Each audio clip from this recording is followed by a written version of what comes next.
Hello बच्चों, कैसे हो आप सब। आई होप आप सब ठीक होंगे, मस्त होंगे, स्वस्थ होंगे और खूब मौज मस्ती में होंगे। और मैं भी यहाँ पर बिल्कुल ठीक हूँ। और आपके लिए आज मैं लेकर आई हूँ सोशल साइंस का चैप्टर नंबर 1। पिछली क्लास में हमने पढ़ा था कि क्या क्या हमें बुक के अंदर पढ़ना है, क्योंकि ये न्यू बुक है, इसके कंटेंट्स के बारे में लिखा हुआ था पहले। ठीक है, तो क्या हमें पढ़ना है वो पिछली क्लास में पढ़ा था। अब नेक्स्ट चैप्टर 1 पे अब हम आए हैं। तो चैप्टर का नाम है पृथ्वी पर स्थानों की स्थिति। ठीक है, तो इस चैप्टर में हम सीखेंगे कि पृथ्वी पर कोई भी स्थान होता है वो कहाँ पर लोकेट होता है। ठीक है, जैसे आप लोग कहीं भी जाते हो, गूगल मैप करते हो, कहीं भी जाना होता है तो आपको एड्रेस नहीं पता होता। पहले क्या होता था, रास्ते में पूछ पूछ के चलते थे। आजकल लोग फोन में क्या करते हैं, तुरंत एड्रेस डाल देते हैं और उसमें गूगल मैप से तुरंत आपकी बाइक उस रूट पे चलने लगती है जो रूट आपके फोन में दिखा रहा होता है। ठीक है, तो ये जो गूगल मैप है ये भी किस तरीके से काम करता है, तो आज हम इसको पढ़ेंगे। चैप्टर बहुत ही इंटरेस्टिंग होने वाला है, आप लोग बिल्कुल भी बीच में स्किप मत करना कहीं पर भी। ठीक है, वीडियो को पूरा देखना। ठीक है, क्योंकि बहुत इंटरेस्टिंग वीडियो होने वाली है।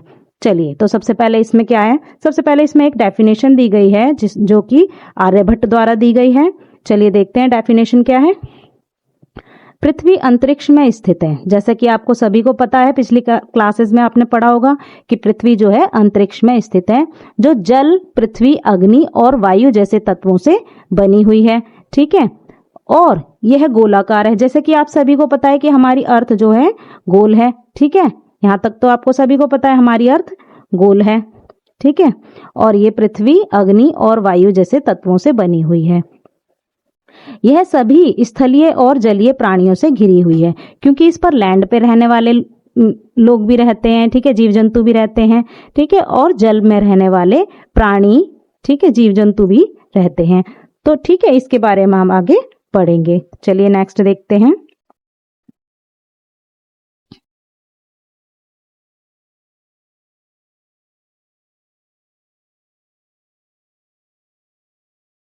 हाँ, तो सबसे पहले इसमें दिया हुआ है, ये दो चित्र दिए गए हैं हमारी अर्थ के, कि हमारी अर्थ किस प्रकार की दिखती है। ठीक है, इसमें बहुत सारी चीजें आपको देखने के लिए, और इसमें नेक्स्ट कुछ क्वेश्चंस दिए गए हैं कि हमें क्या पढ़ना है, चैप्टर के अंदर हमें क्या पढ़ना है। ठीक है, तो ये महत्वपूर्ण प्रश्न है। प्रश्न हमें बताएंगे चैप्टर के अंदर आपको क्या क्या इंटरेस्टिंग चीजें सीखने को मिलेंगी। तो सबसे पहले है इसमें मानचित्र क्या है, हम इसका उपयोग कैसे करते हैं।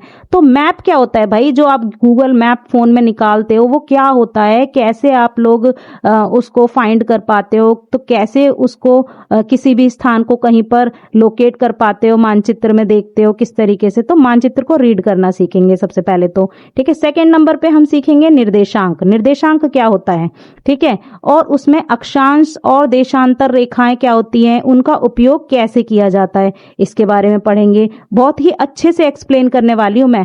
ठीक है, बहुत ही इंटरेस्टिंग चैप्टर है। अक्षांश और देशांतर रेखाओं के बारे में हम जानेंगे।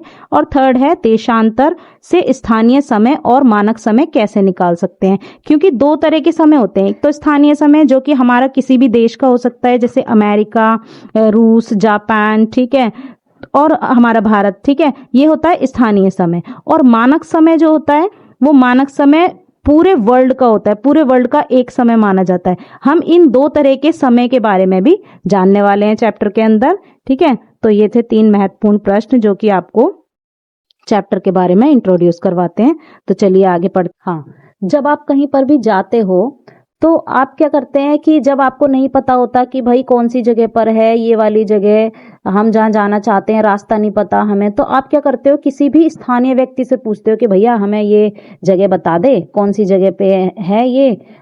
तो वो रास्ता बता देता है और आप उस रास्ते पर चल देते हो, आपको वो स्थान मिल जाता है जहाँ आपको जाना होता है। लेकिन अथवा उस नगर के मानचित्र को देख सकते हो। आप आजकल क्या करते हो, आप क्या करते हो, फोन में तुरंत गूगल मैप निकालते हो और गूगल मैप में उसका नाम डाल देते हो, एड्रेस डाल देते हो, आपको जिस जगह जाना होता है, तो गूगल मैप आपको निकाल के दे देता है। तो पिछली कक्षाओं में आपने मानचित्र के बारे में पढ़ा होगा, यानी कि मैप के बारे में पढ़ा होगा। मैप से आप देखते हो ना, मैप लगा देते हो कि हाँ भाई हमें यहाँ जाना है, तो तुरंत मैप आपको निकाल के दे देता है। तो मानचित्र के बारे में जो भी आपने थोड़ा बहुत पिछली क्लास में सीखा था, हम उसी का आगे अध्ययन करेंगे विस्तार पूर्वक। ठीक है, चलिए आइए एक खेल खेलते हैं। नीचे दिए गए एक लघु नगर के मानचित्र का निरीक्षण,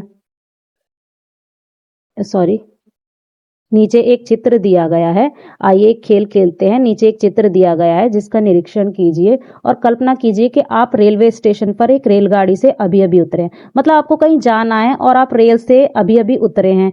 ठीक है, मानचित्र पर अंकित बैंक में, यहाँ एक जो नीचे ये वाला मैप दिया गया है, अभी मैं इसको दिखाऊंगी। ठीक है, इस मैप में आपको रेलवे स्टेशन पर एक रेलगाड़ी से अभी अभी उतर के बैंक में जाना है। ठीक है, तो रेलगाड़ी से उतरे, आप बैंक में जाना चाहते हैं, आप किस मार्ग से जाएंगे आपको बताना है। इस डायग्राम में, इस चित्र में बताना है कि आप किस मार्ग से बैंक में जाएंगे, किस रास्ते से जाएंगे। क्या कोई अन्य संभावित मार्ग भी है, क्या कोई और मार्ग भी है। जब भी हम कहीं जाते हैं ना तो एक ही रास्ते नहीं होते, कहीं भी जाने के ना 2 या 3 रास्ते भी होते हैं। ठीक है, तो हम किसी भी रास्ते से जा सकते हैं। तो इस मैप, इस चित्र में भी हमें यही बताना है कि किस रास्ते से आप बैंक जाओगे, किस किस रास्ते से। और मानचित्र में सार्वजनिक उद्यान, एक मतलब कि गार्डन आपको दिया गया है ना। विद्यालय और संग्रहालय का भी पता लगा सकते हैं। इसमें विद्यालय है, संग्रहालय है, इनका भी पता लगा सकते हैं। ये क्या है, यही तो मैप है। ठीक है, बैंक से बाजार तक जाना चाहते हो तो ये सब क्या है, यही तो मैप है। मैप में आप देख कर ना ये पता लगाओगे कि भाई हमें कौन से रास्ते से कहाँ जाना है, हमें किस रास्ते से हम इस जगह पर मतलब अपना टाइम बचा सकते हैं। जो कि देखो इसमें ये है वो मैप। ठीक है, इसमें मैं आपको बताती हूँ। ये है रेलवे स्टेशन। ठीक है, ये रेलवे स्टेशन है। ठीक है, ये चिकित्सालय यानी कि ये हॉस्पिटल है, ये विद्यालय दिया हुआ है। ठीक है, ये मार्केट है, बाजार है। ठीक है, और 1 मिनट रुकिए।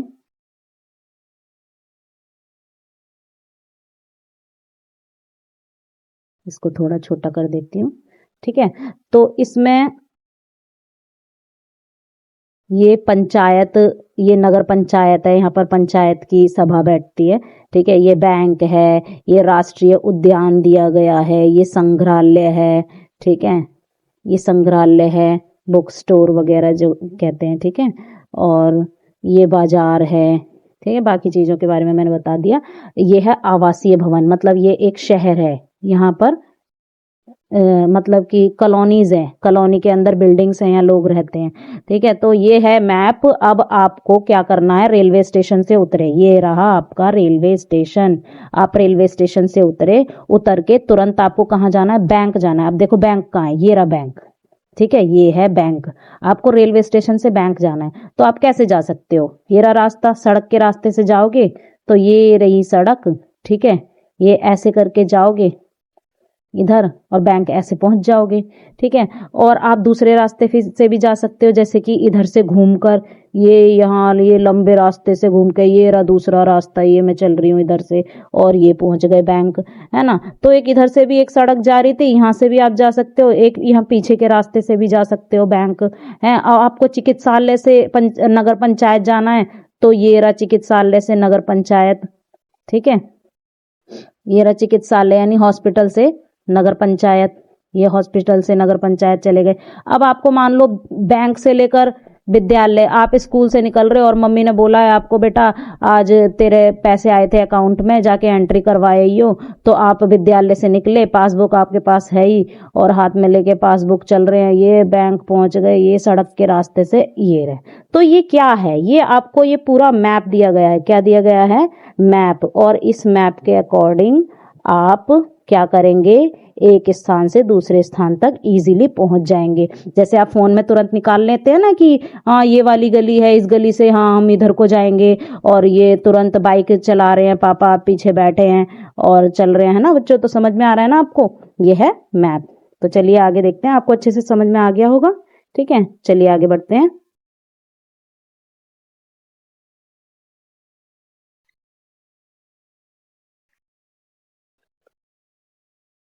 एक मिनट।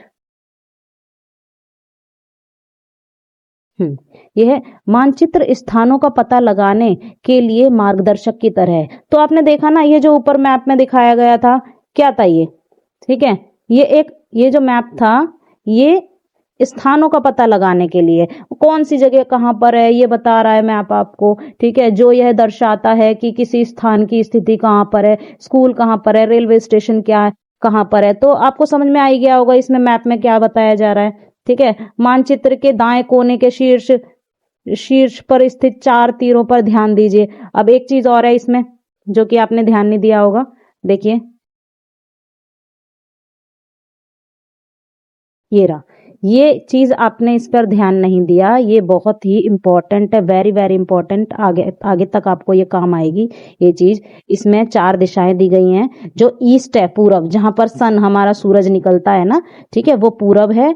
और जहां पर सूरज ढलता है, ठीक है, वो पश्चिम है यानी वेस्ट है, ठीक है, ये नॉर्थ, ठीक है, और ये साउथ, ठीक है। इस तरीके से हम मैप में चारों दिशाओं को दर्शाते हैं कि जो इधर होता है राइट साइड पर वो पूरब है, ठीक है, लेफ्ट पर क्या है, पश्चिम, ठीक है, और ऊपर उत्तर और नीचे दक्षिण है, ठीक है। ये चारों दिशाएं मैप पर दर्शाई जाती हैं।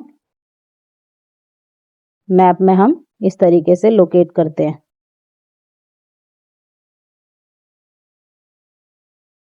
ठीक है। तो इस तरीके से मैप में हम सब कुछ पता लगा लेते हैं कौन सी जगह कहां पर है।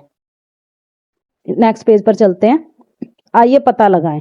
चिकित्सालय को अंकित कीजिए। अब देखो मैंने बताया था ना आपको चिकित्सालय कहाँ पर है। ये बच्चों के लिए एक्टिविटीज है, ये आपको खुद करना है कि चिकित्सालय को अंकित करना है आपको। चिकित्सालय कहाँ पर है। नीले रंग से क्या दिखाया गया, आपने देखा नीले रंग से कुछ दिखाया गया था, क्या दिखाया गया था नीले रंग से, नहीं देखा, चलिए देखते हैं। नीले रंग से क्या दिखाया गया था, ये रहा नीला रंग, ये नीले रंग से ये दिखाया गया था, ये है वाटर बॉडीज, यानी कि ये कोई तालाब है, कोई नदी है, यहाँ से ये कुछ नदियां निकल के, ये जलधाराएं निकल के ना, ये यहाँ से चलती हुई ये किसी तालाब में या किसी बड़ी झील में आकर मिल जाती हैं, जो कि यहाँ पर झील का पानी रुका हुआ है, ठीक है। तो ये जो ब्लू कलर से नीले रंग से दिखाया गया है, ये है वाटर बॉडीज, ठीक है। तो ये पानी है, कोई जल का स्रोत है, ठीक है। आगे आगे आपको क्या, इसमें आगे आपको क्या ढूंढना है इस मैप में, विद्यालय, नगर पंचायत या सार्वजनिक उद्यान में से रेलवे स्टेशन से कौन सा स्थान सबसे अधिक दूरी पर है। तो विद्यालय, नगर पंचायत या सार्वजनिक उद्यान में से रेलवे स्टेशन से हमें बताना है, रेलवे स्टेशन से कौन सी चीज ज्यादा दूरी पर है, कौन सी जगह ज्यादा दूरी पर है। रेलवे स्टेशन से विद्यालय दूर है या फिर ये रहा रेलवे स्टेशन, ठीक है, रेलवे स्टेशन से विद्यालय दूर है, नगर पंचायत दूर है, या फिर राष्ट्रीय उद्यान, ये रहा राष्ट्रीय उद्यान, राष्ट्रीय उद्यान देखा आपने, ये रहा राष्ट्रीय उद्यान, ठीक है, या राष्ट्रीय उद्यान दूर है, ये बताना है, ठीक है। तो ये रहा रेलवे स्टेशन, रेलवे स्टेशन से राष्ट्रीय उद्यान दूर है या नगर पंचायत दूर है, ठीक है, ये बताना है। तो आपको पता चल ही रहा है इसमें राष्ट्रीय उद्यान ज्यादा दूर है, ये रहा, ठीक है, सबसे कोने में ऊपर पीछे की ओर, ठीक है। तो ये ज्यादा दूर है। तो ये बच्चों के लिए एक्टिविटी है, आपको ये खुद से करनी है। ये कुछ सवाल आपको खुद से करने हैं जो कि आपसे पूछे गए हैं, ठीक है। नेक्स्ट क्वेश्चन हम पढ़ लेते हैं इसमें।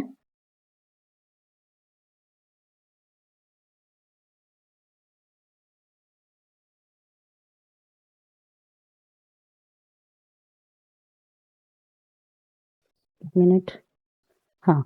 कक्षा के एक क्रियाकलाप के रूप में 3 या 4 विद्यार्थियों के अलग अलग समूह बनाइए। तो ये क्लास के बच्चों को करना है, 3-4 बच्चे इकट्ठे होके एक ग्रुप बनाएंगे और अपने विद्यालय तथा उस तक जाने वाले कुछ मार्गों और पड़ोस के भवनों को मानचित्र बनाने को कहिए। मतलब जहां भी वो विद्यालय जाते हैं ना, स्कूल जाते हैं, स्कूल के रास्ते में जो भी घर मकान पड़ते हैं उनका मैप बनाना है, उनका एक छोटा सा मैप बनाना है अपनी कॉपी में।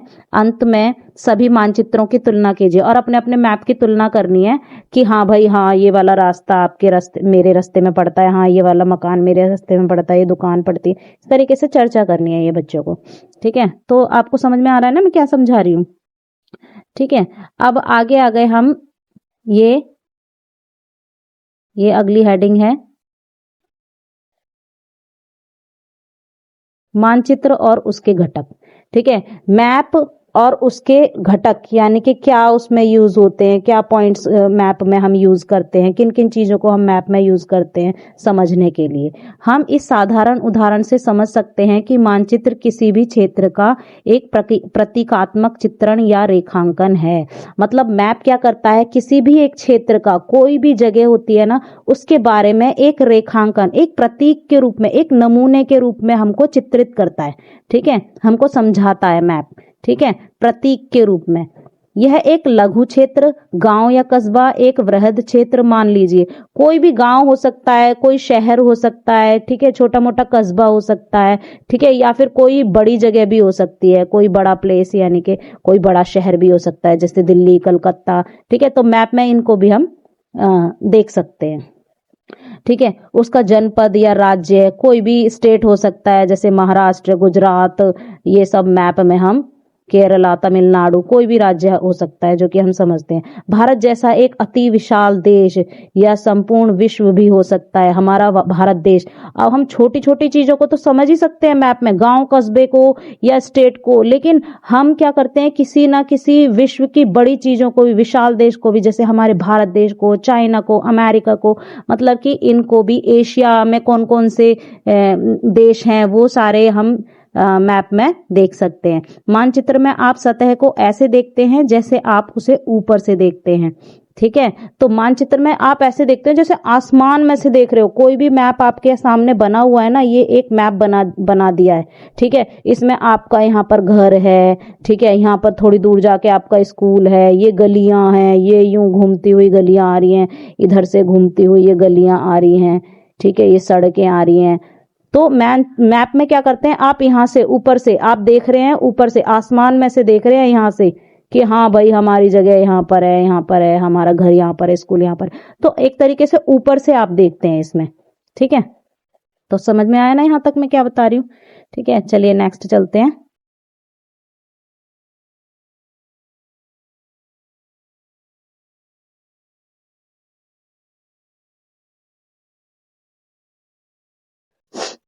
एटलस मानचित्रावली मानचित्रों की एक पुस्तक या संग्रह है। एटलस क्या है, सबसे मेन चीज ये है आपको याद रखने वाली, एटलस। एटलस क्या है, क्वेश्चन आ सकता है आपका, ये वेरी वेरी इंपॉर्टेंट है। एटलस क्या है, एटलस मानचित्रावली यानी कि मानचित्रों की एक पुस्तक है, एक बुक है जिसके अंदर बहुत सारे मैप होंगे, बहुत सारे, ठीक है, मैप्स की एक पूरी की पूरी भरी हुई पुस्तक है, ठीक है। बहुत सारे मैप इसके अंदर, पुस्तक के अंदर होंगे। तो मानचित्रावली यानी कि मानचित्रों की एक पुस्तक को ही मैप एटलस कहते हैं। जैसा कि आप जानेंगे मानचित्र अनेक प्रकार के होते हैं। अब मानचित्र के टाइप्स, कितने प्रकार के मानचित्र होते हैं, ये 3 प्रकार के मानचित्र होते हैं, भौतिक मानचित्र, राजनीतिक मानचित्र और थीमेटिक मानचित्र। ये 3 प्रकार के मानचित्र होते हैं। तो पहला मानचित्र है ये रहा, भौतिक मानचित्र। मुख्य रूप से प्राकृतिक आकृतियों जैसे पर्वतों, महासागरों और नदियों को दर्शाते हैं। उदाहरण के लिए पाठ्य पुस्तक में चित्र 5 पॉइंट देखें। देखो भौतिक मानचित्र, जैसे कि नाम से ही पता चल रहा है, भौतिक यानी कि फिजिकल मैप कौन सा होता है, जो कि हमारे भारत के या हमारे देश के पूरे फिजिकल के बारे में बताता है। फिजिकल यानी कि पर्वत, महासागर, नदियां, पठार, मैदान, ठीक है, कहाँ पर नदियां हैं, कहाँ पर झीलें हैं, ठीक है। तो ये सारी चीजें जो बताता है वो है फिजिकल मानचित्र। तो ये पाठ्य पुस्तक के चित्र 5.2 में दिखाया गया है, मैं आपको दिखाती हूँ इसे अभी, ठीक है।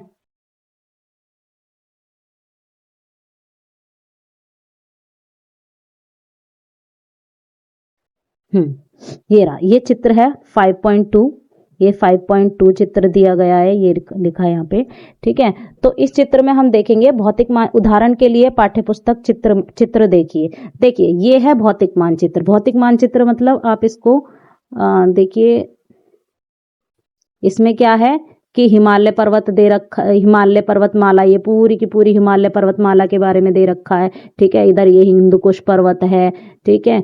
तो ये नदियां दे रखी हैं, ये यमुना नदी, ठीक है, गंगा नदी, ठीक है।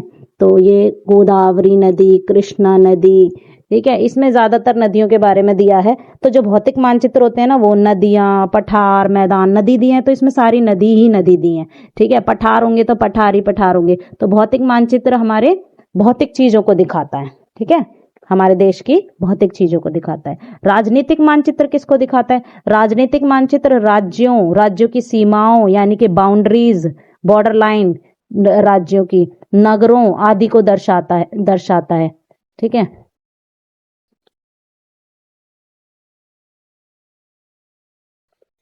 ठीक है, तो ये राजनीतिक मानचित्र राज्यों, सीमाओं, नदियों आदि को दर्शाते हैं। उदाहरण के लिए सभी राज्यों, केंद्र शासित प्रदेशों और उनकी राजधानियों को दर्शाता है। मतलब ये केवल राज्यों को नहीं, उसकी राजधानियों को भी दिखाता है।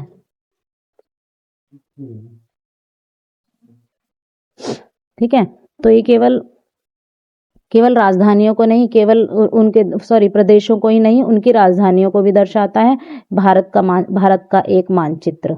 ठीक है, तो भारत का एक मानचित्र, भारत भी एक मानचित्र है, भारत का भी एक मानचित्र है। ठीक है, मैं दिखाती हूँ आपको। ये नहीं है, दूसरा है। ये रहा एक। ठीक है, ये भी भारत का मानचित्र है। जैसे इसमें हिमालय पर्वतमाला, सुलेमान की पहाड़ियां, ये रही सुलेमान की पहाड़ियां। ठीक है, और ये हड़प्पा, यहाँ पर ये रहा हड़प्पा, कालीबंगा, बनावली, राखीगढ़ी, फरमाना, भिरडाना। ठीक है, धौलावीरा, ये पुराने समय के शहर हैं, हड़प्पा सभ्यता के काल के शहर हैं ये सारे। ठीक है, चनहूदड़ो, ठीक है, मोहनजोदाड़ो, बालाकोट। तो ये एक तरीके से आपको मैप दर्शाया गया है, मैप दिखाया गया है कि इस तरीके के मैप होते हैं। ठीक है, हाँ, तो सेकंड नंबर का मानचित्र है राजनीतिक मानचित्र। राज्यों, देशों, राज्यों की सीमाओं, नगरों आदि को दर्शाते हैं। उदाहरण के लिए सभी राज्यों, केंद्र शासित प्रदेशों। मतलब जो भारत के मैप में, यहाँ मैं इसकी क्लिक निकालनी भूल गई हूँ, तो मैं आपको ये बना के समझ जाना भाई, क्योंकि पॉइंटर से ऐसा ही बनेगा। पेंसिल नहीं है मेरे पास, पेंसिल से ये सही बन जाता है। ठीक है, अब ये जैसा भी है थोड़ा आप लोग, ठीक है, समझ जाना। ठीक है, तो ये है राजनीतिक मानचित्र। राजनीतिक मानचित्र में क्या होता है ना कि जैसे यहाँ पर दिल्ली है, ठीक है, यहाँ दिल्ली है, यहाँ केरला है, यहाँ केरल है, यहाँ तमिलनाडु है। ठीक है, और यहाँ गुजरात है, यहाँ महाराष्ट्र है, यहाँ एमपी है, ऊपर जम्मू कश्मीर है। तो इस तरीके से क्या है ना कि ये जो राज्यों को दिखाता है, ये सारे जितने भी बताए मैंने, क्या बताया, स्टेट बताए। ठीक है, उनकी कैपिटल, ठीक है, इनकी कैपिटल्स को जो भी दिखाएगा ना वो क्या होगा, ये पॉलिटिकल मानचित्र, यानी कि पॉलिटिकल मैप, यानी राजनीतिक मानचित्र इसको कहते हैं। तीसरा है थीमेटिक मानचित्र। थीमेटिक मानचित्र किसे कहते हैं? थीमेटिक मतलब जो किसी थीम को बताए, कि एक ही प्रकार की चीजें आपको दिखाए, वो होता है थीमेटिक मानचित्र। मतलब इसमें ना अलग अलग चीजें नहीं कि पर्वत भी दिखा रहे हैं, पठार भी दिखा रहे हैं, मैदान, नदियां भी दिखा रहे हैं। इसमें ना किसी भी एक थीम को दिखाया जाएगा। तो वो थीम क्या होगी, देखिए मैं बताती हूँ आपको। थीम, जैसा कि ये मैप देख लीजिए आप, इस मैप में क्या है कि ये एक थीम को दिखा रहा है। देखो, सिंधु सरस्वती सभ्यता की कुछ बस्तियां, मैं दूसरा कलर ले लेती हूँ इसमें, ये आ गया ब्लैक कलर। ठीक है, ये है सिंधु सरस्वती सभ्यता की कुछ बस्तियां एवं मानचित्र पर्वत श्रृंखला। ये है थीमेटिक मानचित्र। कौन सा मानचित्र है? थीमेटिक। थीमेटिक।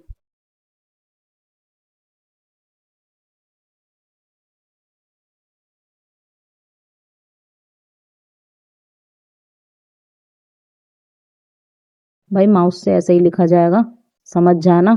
अभी मेरा हाथ सेट नहीं हो रहा है इस पे। ठीक है, ये है थीमेटिक मानचित्र, इसको मिटो देती हूँ, बहुत ही बेकार लिखा गया है। ठीक है, ये बकवास लिख दिया, माउस से ऐसे ही लिखा जाता है, क्या करें। ठीक है, तो ये है थीमेटिक मानचित्र। इसमें ना थीम दी गई है, देखिए एक थीम है। थीम क्या ले रखी है इन्होंने? सिंधु घाटी सभ्यता। ये सारे के सारे जो प्लेसेस दिए गए ना, ये सिंधु घाटी सभ्यता के दे रखे हैं। जैसे कि ये है चिनाब नदी, ठीक है, हड़प्पा का, ये हड़प्पा, ठीक है, ये हड़प्पा शहर है, यहाँ पर डाबरकोट है, ये रहा, ठीक है, गंवेरी वाला, भिरडाना, ये रहा भिरडाना, ठीक है, धौलावीरा गुजरात में ये, ठीक है, खिरमारा, बालाकोट, चनहूदड़ो, ठीक है, ये सारे के सारे शहर क्या हैं, सिंधु घाटी सभ्यता के। तो ये एक थीम दे रखी है, ठीक है। इसी तरीके से अगर नदियां होंगी ना तो पूरे में नदियां ही नदियां नदियां ही नदियां होंगी, तो वो थीमेटिक मानचित्र हो जाएगा, ठीक है। और अगर हिमालय पर्वतमाला की सारी पर्वतमालाओं के बारे में बता रहे हैं, ठीक है, तो वो भी एक थीमेटिक मानचित्र हो जाएगा, पूरी एक थीम होगी पर्वतों की थीम, ठीक है। तो अगर झीलें होंगी तो सारी झीलें ही झीलें होंगी, तो ये होता है थीमेटिक मानचित्र। एक थीम ले लेते हैं और उसी के बेस पर पूरा मैप होता है, ठीक है। चलिए आगे चलते हैं, इसके आगे देखते हैं। थीमेटिक मानचित्र तक हो गया था। किसी भी मानचित्र के 3 घटक होते हैं, दूरी, दिशा, प्रतीक, चिन्ह। ये बहुत इंपॉर्टेंट है, मानचित्र के 3 घटक। अभी ऊपर पढ़ाया था कि एटलस क्या होता है, मानचित्रों की पुस्तक को ही एटलस कहते हैं, ठीक है। यहाँ पर है कि मानचित्र के घटक क्या हैं। मानचित्र के ये 3 घटक हैं, एक तो दूरी है, ठीक है, दूसरा है दिशा, तीसरा है प्रतीक, प्रतीक चिन्ह, ठीक है। इन तीनों का यूज करके हम मानचित्रों को अच्छी तरीके से समझ सकते हैं, ठीक है। आप चित्र 1.1 को देखते हुए प्रथम दो जो अभी आपको मैंने चित्र दिखाया था, उस चित्र में क्या था, उस चित्र में था, ऊपर दिखाया था ना आपको, देखिए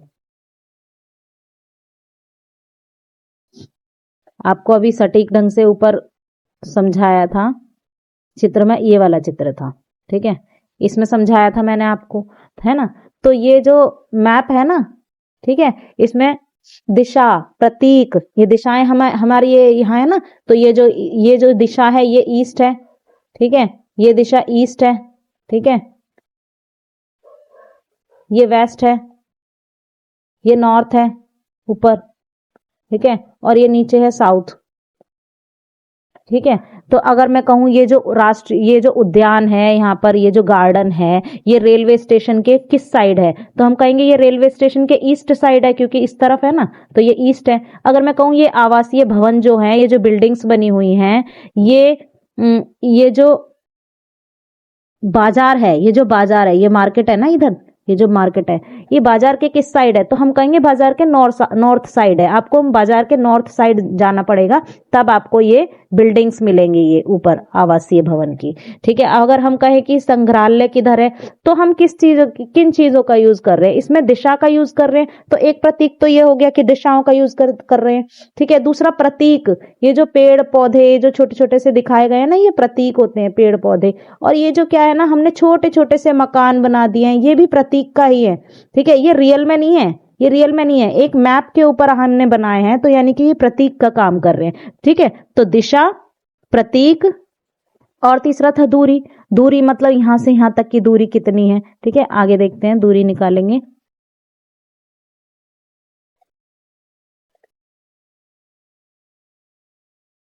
नेक्स्ट चलते हैं आगे। हाँ, किसी भी मानचित्र के 3 घटक होते हैं, दिशा, दूरी और प्रतीक। जैसे कि अभी आपको मैंने बताया दिशा के बारे में, ठीक है, प्रतीक चिन्ह के बारे में, दूरी के बारे में आगे देखते हैं, ठीक है। क्या आप कभी अचंभित हुए हैं एक वृहद क्षेत्र को कागज के एक छोटे से टुकड़े पर कैसे प्रस्तुत किया जाता है। मतलब एक बहुत बड़े, मान लो आपका कलकत्ता शहर है, कलकत्ता शहर को आप एक छोटे से मैप के ऊपर मतलब दिखाना चाहते हैं, आप कैसे दिखाओगे। मतलब बहुत हैरानी की बात होती है कि हाँ भाई, इतने बड़ी चीज को हम कागज के ऊपर उतार देते हैं, कागज के ऊपर दिखा देते हैं, ठीक है। या उसके किसी भी शहर, छोटे से शहर को कागज के ऊपर दिखा देते हैं, पूरे एशिया को दिखा देते हैं, एशिया में यहाँ पर यहाँ है, ये है, यहाँ पर ये, ठीक है। तो इस तरीके से हम एक कागज के ऊपर उकेर देते हैं सारी चीज को, ठीक है। मानचित्र जैसा कि यहाँ मुद्रित है, इसका प्रत्येक सेंटीमीटर धरातल पर एक निश्चित दूरी का प्रतिनिधित्व करता है। अगर 1 सेंटीमीटर की दूरी लेते हैं तो वो एक निश्चित दूरी का क्या करता है, प्रतिनिधित्व करता है। तो बच्चों, आपको ये समझ में आ रही है ना मेरी बातें जो मैं समझा रही हूँ, ठीक है। अगर कहीं नहीं आपको कुछ समझ में आ रहा है तो आप कमेंट करके पूछ सकते हैं, ठीक है। मैं इसको थोड़ा और अच्छे से कोशिश करूंगी कि आपको नेक्स्ट चैप्टर में कुछ अच्छे से और अच्छे से आपको एक्सप्लेन कर पाऊं, ठीक है। तो आगे चलते हैं।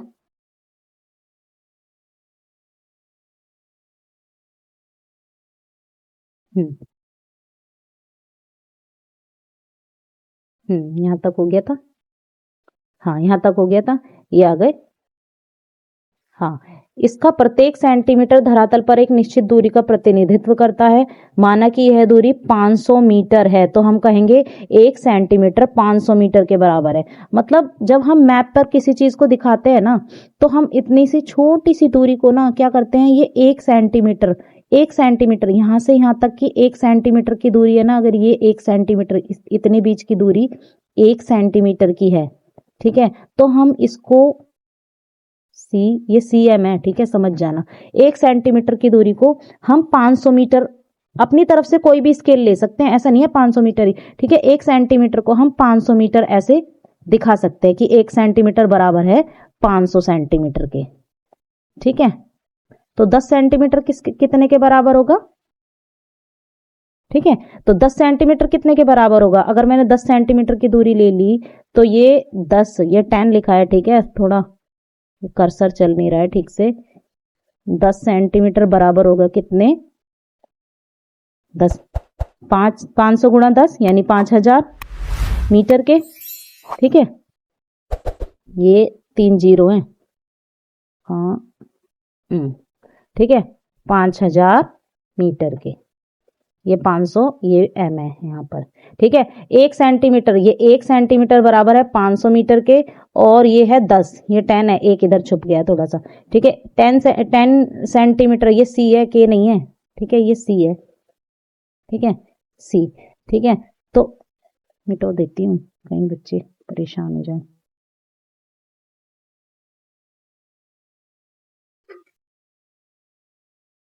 c नहीं बन पा रहा है, ठीक है। 10 सेंटीमीटर 5000 मीटर के बराबर हो गया, ठीक है। तो इस तरीके से हम क्या करते हैं ना, हम दूरी को का प्रतिनिधित्व करते हैं, ठीक है। प्रत्येक सेंटीमीटर धरातल की निश्चित दूरी का प्रतिनिधित्व करते हैं, मतलब उसको कोई भी स्केल मान सकते हैं हम। 1 सेंटीमीटर 500 मीटर के बराबर है, ठीक है। अध्याय 5 के चित्र 5.2 में मानचित्र को देखिए, मतलब आपको एक मानचित्र दिखाया था 5.2, यही है, हाँ यही मानचित्र है। तो 5.2 में देखिए, इसमें रूलर दिखाया गया ना, ये रहा रूलर, ठीक है। तो ये है 600 किलोमीटर, ठीक है, ये है 600 किलोमीटर की दूरी, ठीक है। तो ये जरा से यहां तक की दूरी जो है 600 किलोमीटर की दूरी है यहां से, ये एक स्केल की, ठीक है। तो ये 1200 हो गई, ठीक है, 1800 हो गई, इस तरीके से। तो ये दूरी दे रखी है, ये आपको यहाँ पर स्केल दे रखा है, ठीक है, ये नीचे स्केल दे रखा है, ये स्केल है, ये इन्होंने दूरी मान रखी है, यहां से यहां तक की दूरी आपकी कितनी है, 600 किलोमीटर की दूरी है, ठीक है, ऐसे समझे। चलिए आगे चलते हैं।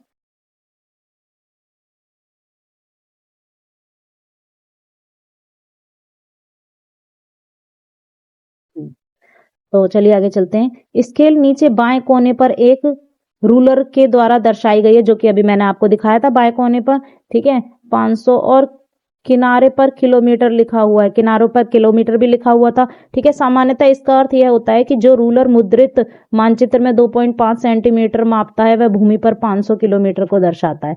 तो ये मैंने आपको अभी समझा दिया, ठीक है। इसमें आगे चलते हैं अब। इसलिए मानचित्र पर चिन्हित किन्हीं 2 बिंदुओं के बीच की वास्तविक दूरी उस स्केल पर निर्भर करती है जिसका मानचित्र उपयोग करता है। मतलब जो एक मानचित्र दिया गया होगा उसमें यह डिपेंड करता है कि नीचे स्केल क्या दे रखा है। अगर स्केल 1 सेंटीमीटर 5 सेंटीमीटर के बराबर दे रखा है ना, ये सी है, ठीक है।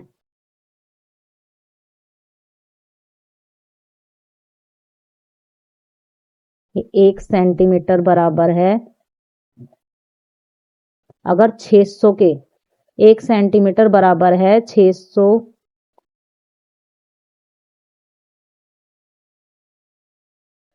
किलोमीटर के, ठीक है। 1 सेंटीमीटर 600 किलोमीटर के बराबर है, तो मान लो कि हाँ भाई इतनी दूरी 1 सेंटीमीटर यहां से यहां तक की दूरी 600 किलोमीटर के बराबर है, ये हो गई 600,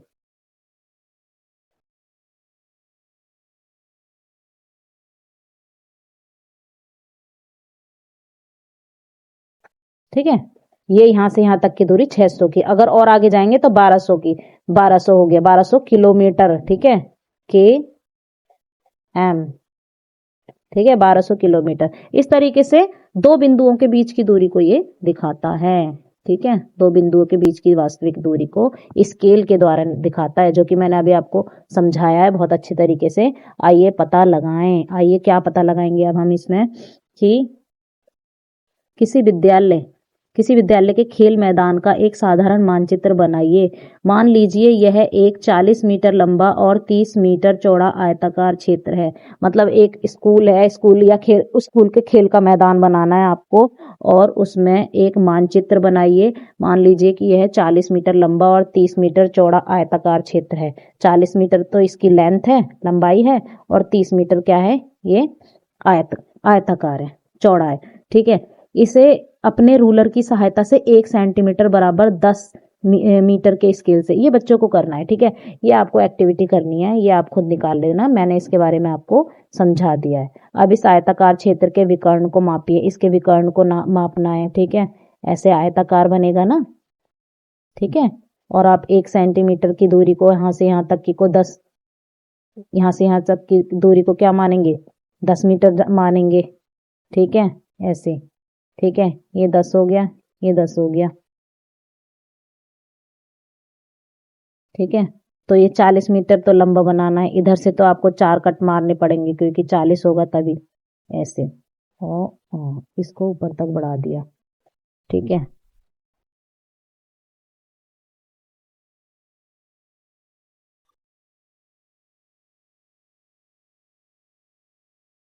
ये है, समझ जाना भाई, यहाँ से यहाँ तक ऐसे।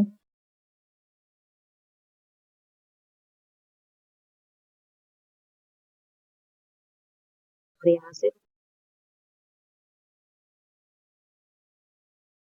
ठीक है, इस तरीके से आपको ये बनाना है। मैंने ये रफली एक बना के दिखा दिया है।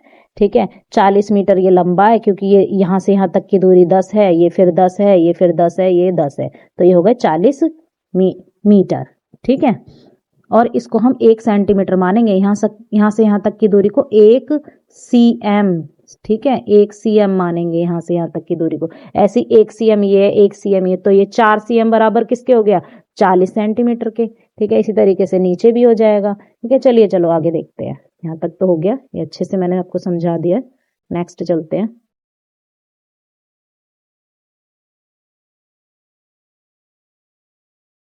आइए लघु नगर के मानचित्र चित्र 1.1 यहाँ पर है। हम दाईं ओर शीर्ष पर स्थित 4 तीरों पर वापस आते हैं। ये 4 दिशाओं को इंगित करते हैं। ठीक है, तो अभी हमने 4 दिशाओं के बारे में बताया था ना, ये रही चारों दिशाएं। ठीक है, ये पूर्व है, ये पश्चिम है, ये उत्तर है और ये दक्षिण है। ठीक है, इसी तरीके से आप जहां पर सूरज निकलता है वो ईस्ट होती है, जहां पर सनसेट होता है वो वेस्ट होता है।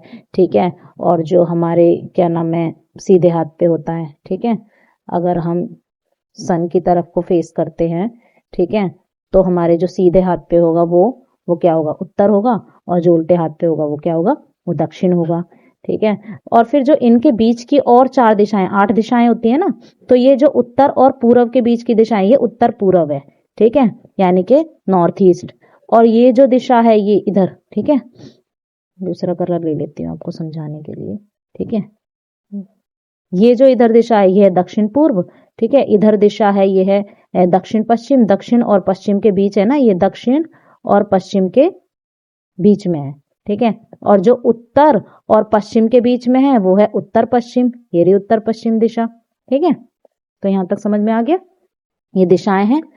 ठीक है, तो ये 4 दिशाओं को इंगित करते हैं। शीर्ष पर उत्तर और घड़ी के कांटे की दिशा में घूमते हुए पूर्व, दक्षिण तथा पश्चिम। शीर्ष पर उत्तर और घड़ी के, अगर हम उत्तर से लेकर अगर घड़ी के कांटे की तरह घूमे, ठीक है, इस तरीके से, ये घड़ी जैसे चलती है ना, अगर इस तरीके से घूमे तो देखो, घूमते हुए पहले वो पूर्व, ठीक है, फिर दक्षिण, पूर्व, ये पूर्व आ गया ना, ये रहा पूर्व।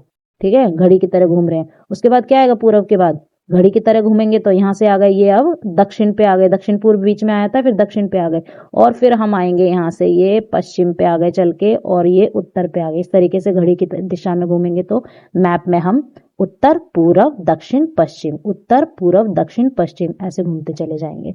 ठीक है, इन्हें चतुर्दिश या प्रधान बिंदु भी कहा जाता है। इन चारों दिशाओं को, ठीक है, ये जो चारों दिशाएं हैं उत्तर पूर्व दक्षिण और पश्चिम, इन चारों को प्रधान बिंदु कहा जाता है। इसके अतिरिक्त मध्यवर्ती दिशाओं उत्तर पूर्व दक्षिण पश्चिम और उत्तर पश्चिम का भी उपयोग किया जाता है। ये जो मध्यवर्ती बीच की दिशाएं ना, ये दक्षिण पूर्व दक्षिण पश्चिम, दक्षिण उत्तर पूर्व उत्तर पश्चिम, इनका भी प्रयोग किया जाता है। अधिकतर मानचित्र में उत्तर से अंकित एक तीर होता है जो उत्तर दिशा को इंगित करता है। ठीक है, ये उत्तर की तरफ एक तीर होता है, यहाँ पर एरो होता है, ठीक है, जो उत्तर दिशा को अंकित करता है। ज्यादातर मानचित्र में यहाँ पर एक एरो दिया होता है ऊपर की ओर, ठीक है, जो कि उत्तर दिशा को बताता है। ठीक है, चलिए आगे चलते हैं, आइए पता लगाएं।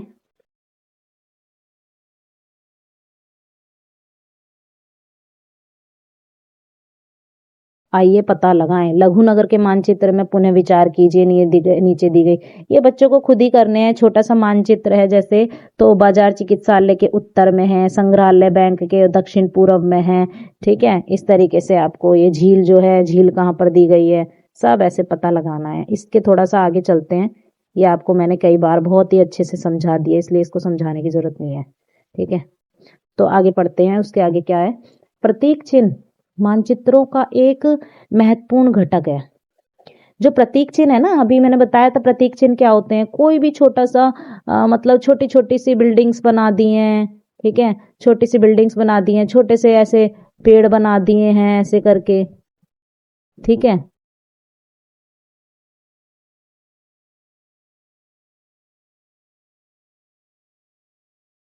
पॉइंटर पे मेरा हाथ सेट नहीं है कर्सर पे, इसलिए मेरी ड्राइंग ऐसी बनती है। ठीक है, जैसे पेड़ बना दिए तो ये पेड़ के को डिनोट करेगा। ये जो प्रतीक मैंने बनाया ना रेड कलर का, ये ट्री को डिनोट करेगा। ठीक है, मैप में तो इस तरीके से ना प्रतीक चिन्ह भी दिए होते हैं मानचित्र के अंदर। और महत्वपूर्ण घटक है हमारे, ये एक महत्वपूर्ण घटक है हमारे मानचित्र में वास्तविक भवनों और कुछ अन्य अवयवों के लघु आरेख हैं। मतलब जो वास्तव में बड़ी बड़ी चीजें होती है ना, बड़ी बिल्डिंग्स होती हैं, उनके छोटे छोटे हमने ना ड्राइंग्स बना के रखे हुए हैं ताकि हम उनको उससे डिनोट कर सके, उससे दिखा सके। एक बड़े नगर या एक देश के मानचित्र पर इन सभी चित्रण के लिए, अभी आगे मैं समझाऊंगी इसको अच्छे से, बहुत अच्छे से आगे समझाऊंगी। ठीक है, इन सभी के चित्रण के लिए पर्याप्त स्थान नहीं होगा, इसकी जगह इन आकृतियों के रेखांकन के लिए, क्योंकि मैप क्या होता है ना, मैप एक बहुत ही छोटे कागज पर बहुत बड़ी जगह को दिखाया जाता है। इसलिए क्या होता है कि हम ना बहुत छोटी छोटी चीजों से उनको दिखाते हैं, उनसे ऐसे आपको समझाते हैं कि यहाँ पर कोई बिल्डिंग है, यहाँ पर आवासीय भवन है, यहाँ पर बैंक है, यहाँ पर, ठीक है, यहाँ पर पेड़ हैं, यहाँ पर नदी जा रही है, यहाँ पर झील है। तो ये छोटे छोटे से क्या होते हैं, ड्राइंग्स होते हैं, जिससे आपको समझाने में, प्रतीक बड़ी जगह नहीं होती ना, इसलिए छोटे छोटे चिन्हों का प्रयोग करते हैं, बड़ी जगह ना होने की वजह से। इस तरीके से ये ट्री का चिन्ह जैसे मैंने अभी आपको बताया। ठीक है, तो रेलवे स्टेशन, विद्यालय घर, डाकघर, मार्गों, रेलवे लाइनों और नदी, ताल, समझ में आ रहा है ना, ये सब प्रतीक चिन्ह ही है जो इन सबको बताते हैं कि हाँ यहाँ पर झील है, यहाँ पर पेड़ है, यहाँ पर बैंक है। ठीक है, बहुत अच्छे से आ गया होगा समझ में, मैंने बहुत अच्छे से समझाया ये। ठीक है, चलिए आगे चलते हैं। विभिन्न उपयोगकर्ता मानचित्र को अधिक सरलता से समझें। जितने भी उपयोगकर्ता हैं, बच्चे हों चाहे बड़े हों, जो भी इस वीडियो को देख रहे हैं, उन्हें बहुत ही अच्छे से मानचित्र को समझना है। ठीक है, इसके लिए मानचित्र निर्माता विशिष्ट प्रतीक चिन्हों का उपयोग करते हैं। जो भी मानचित्र के निर्माता है ना, जो भी मैप को बनाते हैं, जब आप दुकान से मैप खरीद के लाते हो ना, तो बहुत ही, जिसने भी उस मैप को बनाया होगा वो इतने अच्छे से उसको बनाया होगा कि ताकि बड़े बच्चे बूढ़े सभी उसको अच्छे से समझ सकें, जो भी उसको खरीद के ला रहा है समझने के लिए। ठीक है, विभिन्न देश प्रतीक चिन्हों के अलग अलग समुच्चय का उपयोग करते हैं। अलग अलग देश ना अलग अलग प्रतीक चिन्ह का यूज करते हैं। ठीक है, ऐसा नहीं है कि हमने जिस प्रतीक चिन्ह का यूज किया है वही अमेरिका भी कर रहा है, वही अफ्रीका भी। अलग अलग देश के ना अलग अलग प्रतीक चिन्ह होते हैं। सरकारी निकाय भारतीय सर्वेक्षण विभाग ने भारत के मानचित्रों के लिए प्रतीक चिन्हों का एक संकलन निर्धारित किया है। ठीक है। तो जो हमारा सर्वेक्षण, भारतीय सर्वेक्षण विभाग, ये नाम यहाँ पे आया ना, ये क्या है, भारतीय सर्वेक्षण, एक सरकारी निकाय है, ये एक गवर्नमेंट बॉडी है जो काम करती है, ठीक है। भारतीय सर्वेक्षण विभाग ने भारत या भारत के मानचित्रों के प्रतीक चिन्हों को एक संकलन निर्धारित किया है। मतलब एक ऐसा डाटा बना रखा है, एक पूरा का पूरा शीट पे सारा का सारा मतलब लिख रखा है कि कौन सी जगह कौन से प्रतीक चिन्हों का प्रयोग करना है, ठीक है। पूरा संकलन बना रखा है, उसकी एक शीट बना रखी है पूरी, ठीक है। तो उनमें से कुछ चयनित चिन्हों को पृष्ठ 11 के चित्र 1.2 में दर्शाया गया है। चलिए पेज नंबर 11 पे चित्र 1.2 में चलते हैं, यही होगा पेज नंबर 11। ये है चित्र 1.2, ये लिखा है ना, ये रहा चित्र 1.2 में दर्शाए गए हैं, तो यही है रेलवे लाइन। अब देखो रेलवे लाइन, ये जो चिन्ह है ना, ये आपको इंपॉर्टेंट है, आपको ध्यान रखने हैं, ठीक है। कौन से चिन्ह कैसे किस चीज के लिए, तो देखो ये है रेलवे लाइन। रेलवे लाइन में बड़ी लाइन भी होती है, छोटी लाइन भी होती है, ठीक है। तो ये है बड़ी लाइन का चित्र, ये है छोटी लाइन का चित्र। अगर बड़ी लाइन होगी तो ये वाला बना होगा, और छोटी लाइन होगी, ये भारतीय सर्वेक्षण विभाग के द्वारा बनाए गए चित्र हैं, ठीक है। तो आपको इनको ध्यान रखना है। ये है रेलवे स्टेशन, RS लिखा है ना, ये RS का मतलब है रेलवे स्टेशन। तो अगर रेलवे स्टेशन कहीं होगा तो ये वाला चित्र बना हुआ होगा आपका उस मैप में, ठीक है, प्रतीक चिन्ह जो होगा, ठीक है। ये प्रतीक चिन्ह आपको दिखाएगा कि ये रेलवे स्टेशन है मैप के अंदर। तो सड़कें, अगर सड़कें हैं पक्की होगी तो पक्की सड़क ये रही, पक्की सड़क को ऐसे दिखाएंगे, और कच्ची सड़क होगी तो ये रही कच्ची सड़क, ये जो डैश डैश करके दी गई है ना, ये कच्ची सड़क है, ठीक है। सीमा यानी अंतरराष्ट्रीय सीमा, राज्य और जिला, ये है अंतरराष्ट्रीय बॉर्डर लाइन, ठीक है, इंटरनेशनल। जैसे कि भारत और चीन के बीच अगर बॉर्डर लाइन दिखानी है ना, दो देशों के बीच की बॉर्डर लाइन, तो वो ये वाली है, ठीक है, ये वाली, ठीक है। और ये राज्य वाली, ये बीच वाली जो है राज्य, ये बीच वाली ये राज्य की है, जैसे कि दिल्ली और यूपी के बीच में, ठीक है, बॉर्डर लाइन दिखानी है, ठीक है। केरला और तमिलनाडु के बीच में, ठीक है, गुजरात और महाराष्ट्र के बीच में, तो ये वाली, ये स्टेट्स के बीच की है, बीच वाली, ठीक है। और ये तीसरी वाली जो है, तीसरी वाली है जिला, दो जिलों के बीच में, ठीक है। जैसे राजस्थान के कच्छ और दूसरा एक जिला ले लो रण क्षेत्र, ठीक है, ठीक है, उनके बीच में ये वाली लाइन दिखाई जाएगी, ये जिलों के बीच में, ठीक है। बहुत ज्यादा डिफरेंस नहीं है आपको, ये मतलब कि देख लो, बहुत ज्यादा डिफरेंस नहीं है। नदी, कुआं, तालाब, नहर, सेतु, ये रही नदी को इस तरीके से मैप में दिखाया जाएगा, ठीक है। ये भारतीय सर्वेक्षण विभाग द्वारा बनाए गए चित्र है। ये कुआं है ब्लैक कलर का, ये तालाब है, ये पानी रुका हुआ है ना तालाब में, ये नहर है, नहर निकाली गई है, ठीक है। जैसे एक नदी जा रही है उसमें से ये नहर निकाली गई है, अलग से जा रही है ना एक लाइन, ठीक है। और ये कोई सेतु यानी बांध है, ठीक है, नदी के पानी को रोकता है जो सेतु, बांध, ठीक है। मंदिर, गिरजाघर, मस्जिद, छतरी, ये मंदिर है, ये गिरजाघर है, इस तरीके से आपको मैप में दिखाए गएंगे। आप आगे कहीं पे मैप पढ़ोगे ना, या दुकान से भी खरीद के लाओगे, तो उसमें अगर कोई किसी मंदिर, मस्जिद, गिरजाघर का मैप लाओगे ना, तो यही आपको, क्योंकि ये हमारे भारत के सर्वेक्षण विभाग की तरफ से दिए गए साइन है, तो ये सब जगह यूज होंगे, ठीक है। यही साइन आपको उन मैप्स में मिलेंगे जब आप खरीद के लाओगे तो, ठीक है। और ये छतरी है, छतरी तो आप देख लेना ये क्या है, मैं इसके बारे में ज्यादा नहीं जानती, ठीक है। आगे है डाकघर, डाक एवं टेलीग्राफ कार्यालय, पुलिस स्टेशन, ठीक है। पीओ माने डाकघर, ठीक है। पीटीओ डाक, ठीक है। ये टेलीग्राफ होगा, पीटीओ, ठीक है, पोस्ट टेलीग्राफ ऑफिस, ठीक है। और ये पीएस माने पुलिस स्टेशन, कहीं पीएस लिखा होगा ना, आपको समझ जाना है यहाँ पुलिस स्टेशन है, ठीक है। बस्तियां और कब्रिस्तान, ठीक है, ये बस्तियां लाल रंग की ऐसे ईंटें सी दिखाई देंगी, मान लो बस्तियां हैं, और ये कब्रिस्तान का है, ये उल्टे सी बने हुए, ठीक है, पहाड़ से, ठीक है। वृक्ष और घास, ये पेड़ हैं, पेड़ को इस तरीके से मैंने अभी आपको दिखाया भी था बना के, पेड़ को ऐसे दिखाते हैं, ग्रीन कलर से बने होंगे छोटे छोटे, और घास इस तरीके से दिखाई गई होंगी।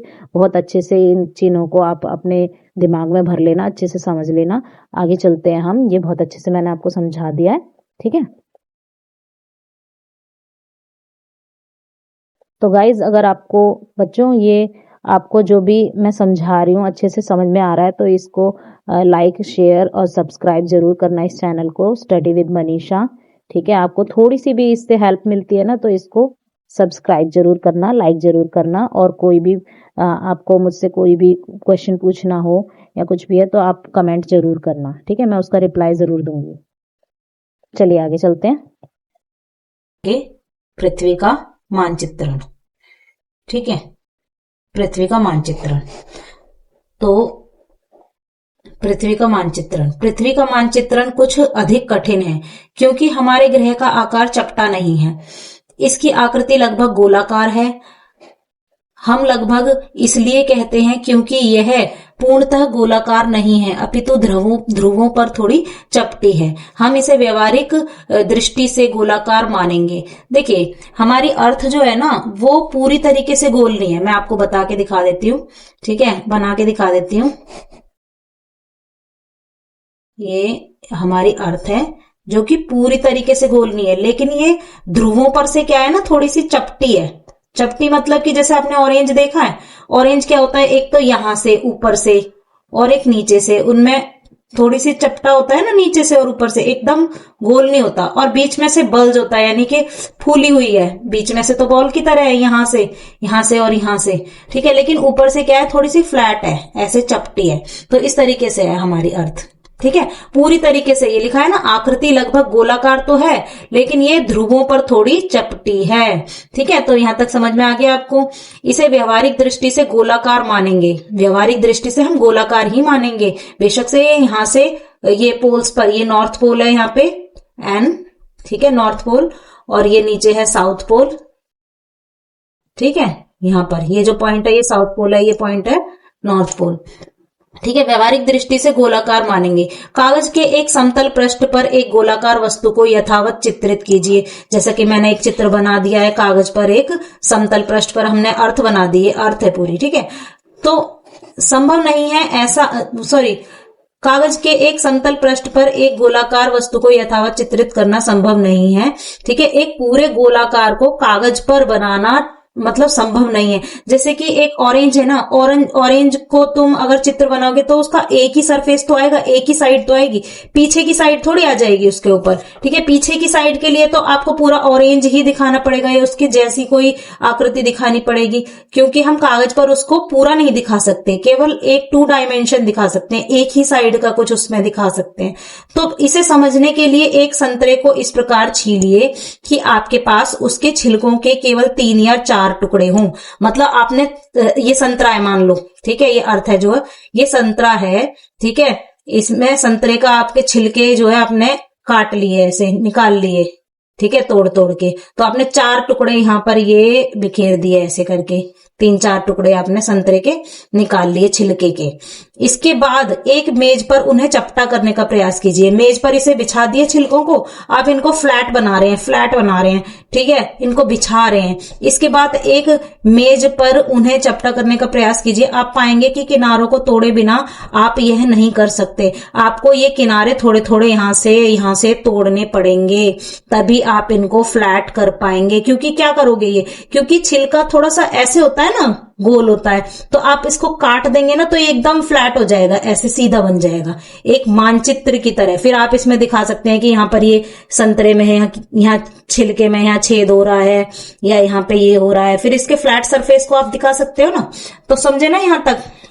आई होप यहाँ तक आप समझ गए होंगे कि हम इस तरीके से अर्थ का भी मानचित्रण करते हैं। चलिए देखिए आगे क्या लिखा है। अब एक ग्लोब पर विचार कीजिए जो एक गोल आकृति जैसा है। हमने ग्लोब ले लिया एक, ये जो मैंने आकृति बना रखी है आप इसे देखिए। ठीक है, ये एक गोल आकृति जैसा है ग्लोब, और उस पर एक मानचित्र बनाया गया है। ठीक है, ग्लोब जो है वो एक आकृति जैसा है, उस पर एक मानचित्र बनाया गया है। यह पृथ्वी, चंद्रमा, मंगल ग्रह, तारों और तारामंडल आदि का भी मानचित्र हो सकता है। अब ये जो ग्लोब है ना, इस पर मान लो यहाँ पर हमारा भारत बना है ऐसे करके। ठीक है, थोड़ा टेढ़ा बन गया है, कोई बात नहीं है। इधर हमारा भारत बना हुआ है। ठीक है, इधर इंग्लैंड है, यूरोप जो भी है। ठीक है, इधर नीचे अफ्रीका है। ठीक है, ऐसे करके तो ये भी तो एक तरीके से मानचित्र ही है, बस ये क्या है, एक मॉडल है, एक नमूना है, किसका, अर्थ का एक नमूना है, लेकिन ये एक पूरा का पूरा आपको अर्थ की तरह दिखाई देगा। लेकिन अगर आप इसके ऊपर जो आकृति, जो भी इसके ऊपर कागज चिपका हुआ है, एक गोल गेंद के ऊपर जो भी कागज चिपका हुआ, अगर आप उसको निकाल दें, उसको छील कर निकाल दें और उसको ऐसे संतरे के छिलके की तरह फ्लैट करके रख देंगे, तो क्या लगेगा, वो एकदम मानचित्र ही तो बन जाएंगे। ठीक है, मान लो आप भारत के नक्शे को यहां से कागज को छील के निकाल के यहां पर आपने बिछा दिया, तो वो क्या बन गया, एक मानचित्र ही तो बन गया। ठीक है, तो इस तरीके से आप ना पृथ्वी का, ठीक है, चंद्रमा का, मंगल ग्रह का, इस तरीके से सबके आप मानचित्र बना सकते हैं, निकाल सकते हैं ग्लोब में से। तो इसी तरीके से हम भी इसका मानचित्रण करते हैं, अर्थ की किसी भी जगह का। ठीक है, यहां तक आई होप समझ में आ गया होगा। आगे बढ़ते हैं हम। देखिए यहां पर ये दो बच्चे हैं ना, ये ग्लोब को देख रहे हैं। ठीक है, ये है ग्लोब, ठीक है, जो कि अभी मैंने ऊपर बना के दिखाया था। ये रहा आपका ग्लोब, ये बच्चे देख रहे हैं। ठीक है, अब एक ग्लोब पर विचार कीजिए, ये आपको मैंने बता दिया है, हम किसी का भी मानचित्र बना सकते हैं। चंद्रमा, मंगल ग्रह, तारों, तारामंडल आदि का मानचित्र यहाँ हो सकता है। इस पृष्ठ पर दिए गए प्रथम चित्र पर दर्शाई गई वह भौतिक वस्तु जो गोलाकार है, सामान्यतः धातु, प्लास्टिक या कार्डबोर्ड की बनी होती है। इस पेज पर जो भी पहले चित्र में यहाँ पर ये जो दिखाई गई वस्तु है ना, ये जो आपको ग्लोब दिखाया गया है, ये एक भौतिक चीज है, मतलब एक फिजिकल चीज है जो हमें दिखाई जा रही है, और ये एक गोल आकार की है, और ये प्लास्टिक की भी हो सकती है, कार्डबोर्ड की बनी हुई हो सकती है। ठीक है, ये जो हमें ग्लोब बना के दिखाया गया है, ये प्लास्टिक का भी हो सकता है। ठीक है, तो हम यहाँ पृथ्वी के भूगोल का प्रतिनिधित्व करने वाले ग्लोब का अध्ययन करेंगे। अब हम इसका आगे अध्ययन करेंगे, क्योंकि ग्लोब और पृथ्वी का आकार एक समान गोलाकार है। ग्लोब हमारी पृथ्वी का एक नमूना ही है, एक मॉडल है पूरा, और ये समान ही आकार की बनाई गई है। ठीक है, ग्लोब को जो है अर्थ के जैसा ही एक तरीके से आपको समझाने के लिए या हमको समझाने के लिए बनाया गया है। इसलिए एक ग्लोब किसी समतल मानचित्र की तुलना में पृथ्वी के भूगोल का बेहतर प्रतिनिधित्व करता है। अगर हम किसी फ्लैट सरफेस पर दिखाकर आपको कहेंगे ना ये पृथ्वी का नमूना है या पृथ्वी का ही मानचित्र है, तो आप ऐसे ठीक से नहीं समझ पाएंगे। लेकिन अगर किसी बच्चे को कहेंगे ना हमारी अर्थ ऐसी है, ठीक है, और यहाँ पर भारत है, यहाँ पर भारत है, यहाँ अफ्रीका है, यहाँ यूरोप है, सब चीज समझाएंगे, उसको बहुत अच्छे से समझ में आएगा। लेकिन हम अगर ऐसे मैप में समझाएंगे तो उसको उतने अच्छे से समझ में नहीं आएगा, क्योंकि ये है real structure of the earth, जो कि अर्थ है वो अर्थ का रियल स्ट्रक्चर है। ठीक है, चलिए अब आगे चलते हैं। यहां तक आई होप आपको समझ में आया होगा। ठीक है, आगे बढ़ते हैं हम।